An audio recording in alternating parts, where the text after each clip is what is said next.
Welcome to the fourth lecture on Greek exegesis. This lecture will have two parts that are going to be recorded in class Blackboard and a series of videos that I would like you to watch on the Greek to Me. There is a set of videos called Greek 3, the introduction, that's the first section. I would like you to watch all of those as part of the fourth lecture. So let's begin the process. This lecture is about the steps of Greek exegesis we will undertake in 1 John. Remember that what we're really doing is we're following Ladd's Greek exegesis. We would ask if we were doing a paper on a section in the Greek text. Is the Greek text accurate? At this point, you will assume it's accurate because I've given it to you out of the NA 28, Nestle 1128 Greek text, which is a modern compendium. We will then look at lexical issues. Do we understand the words, the grammar, the syntax, and perhaps we'll look at historical writings if we get to that. But I strongly encourage you to stay in your first exegesis with getting a good translation and then asking, do we really understand the words and what does the grammar relationship has? So let's go through this. What do? You pull down the translation homework. It has the text, it has notes in it, in the key that might give you Greek lexicon information. But first, pull on the translation. Do a translation like you normally do.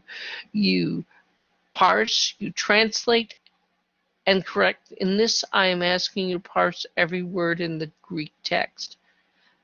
Use the lexicon, the BDAG lexicon for unknown words. If you do not have the BDAG for something or it isn't listed, send me a note. Correct it using the key. Then what do? Look for literary relationships and structure within the paragraph. Use the literary relationship chart. I'll show that to you again. Trainer's bird's eye view chart. Look then how the portions of John are structured. We will have class notes. We will help you look at structure, but look at it yourself. Make some preliminary observations. Perhaps you say, I observed the term in 1 John verse 1, chapter 1, verse 1, indicated by. I observed the literary relationship, and for that you look up the book in 1 John, indicated by X literary connector. I observed some sort of person, place, time, place, or ideas in 1 John, indicated. You give the supporting evidence. And I observed an atmosphere in 1 John, indicated. Notice these were the things from Trainer's bird's eye view. Start with category 2 observations, which are within a paragraph. We're going to stay to a paragraph until we can conquer that. We're translating just one paragraph. Then what do? You ask exegetical question. See the types of questions on the literary sheet or on trainer sheet? Good questions are art, so we're going to practice that all semester. I just want to see you try. Don't worry about perfection. You won't be perfect for a great while. We're still all perfecting it. As the Methodists say, we are all moving on toward perfection. We have not yet reached it. We answered the literary questions. We'll answer them in week 9 through 13. And during that time, I will give you a form. In case you're worried, the form simply summarizes 2 sources and summarizes your answer. For example, if you use 2 Greek lexicons, you might have 1 paragraph, 3 to 5 sentences, notice it's short, summarizing the BDAG, which is the primary source. And then the second paragraph summarizing another source, Laonida.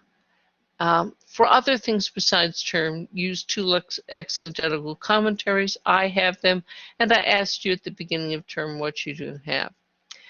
understand the thrust of the paragraph. That'll be class discussions for most of this. When you would go into the next course of Greek exegesis with 1st and 2nd Thessalonians, you'll have an exegetical commentary, and again, we'll talk about that in class discussions. You would then evaluate if it's general or specific truth, write up a specific truth in the context of the 1st century church, or if general, you'd write it to the modern church. So that's the basic way that I like to see this happen. Where do you get your information for on interpretive answers? And again, this we will not require until toward weeks 8, 9, and 10. You get word definitions from the BDAG first, and then from other lexicons, the grammar from the Greek to Meet text, or you ask your professor to give you some grammar references, or some of you have grammar, Greek grammar books on your logos. You look at class videos for literary context, or your exegetical. You take historical context out of other things we've had, and finally your theologies from the exegetical commentaries. Now, how will this blend with Story's process from his videos? Let me give you Story's process so you don't get confused. Notice he is very tactical. He says, do a careful translation of a paragraph. Use the BDAG for Greek lexicon for unknown words. Look for literary relationships. Make preliminary observations. Make use of the literary relationships for your observations. Look at John Wynne videos will help for parsing, literary structure outlines, interpretive comments, and applications. So he's going to give you more details as we go along, and so will I.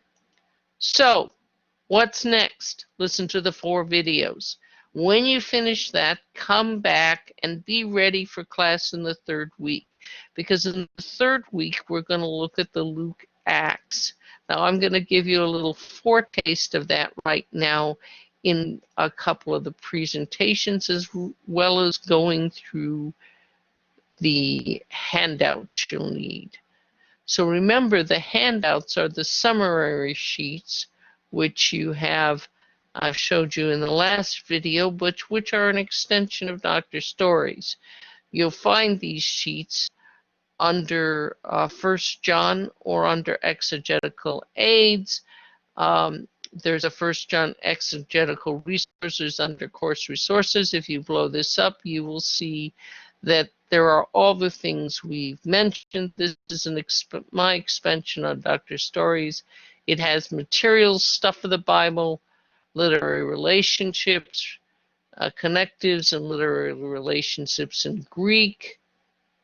It has something unique on the back in that it has subjunctive phrases and literary relationships, infinitive phrases and literary relationships, figures of speech, general categories of observations, which we'll learn to do, types of interpretive questions, which will help you start on that, and conjunctions, because I demand you to have conjunctions parsed in your translations. And you can even use these conjunction literary relationships in your homework for translations. Well, let's go to the Rainey's bird's eye view again and see if we can look at that. Here's his observations. First, the simplest thing is of terms.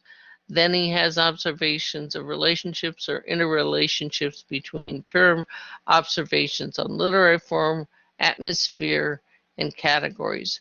We will go through this in week 2. His interpretation is a definitive statements, what it is, what does the term mean, or what does the structural mean. Then why did the action occur? Why did the author occur it? Why is the statement true? Then ramifications. What are the implications? A, B, C. Evaluation, application. And finally, we come to an example which is rather complex, but useful because you all are going to have studied the perfect participle, and one wonders why the perfect participle is in the midst of everything. So I will record more of this. I will give extra credit to those who actually give an attempt for the extra credit section of the practice sentences, which is what I've taken this from. And in it, you will see certain translations for Luke 1 through 45. And you'll notice we have perfect participles. I'd like you to look at it and see if you can observe something about the participles. I will then go through some observations that will help you understand the perfect participles and begin to give you ideas on general or specific presentations and a little bit of her historical context. These will not be in the formal statement, but will just give you some idea of what's in the text. Here's another Luke section where we're actually going through the text, another Greek context. There is a progression of events here. Here is our perfect participle. Now, there is a Luke, again, perfect participle in the 5th chapter, an amazing set of text from Luke that begins our study of the periphrastic participle, that is an eme verb plus a perfect participle. Luke 15 has 3 periphrastic participles. It's incredible. Actually, Luke 15, 17.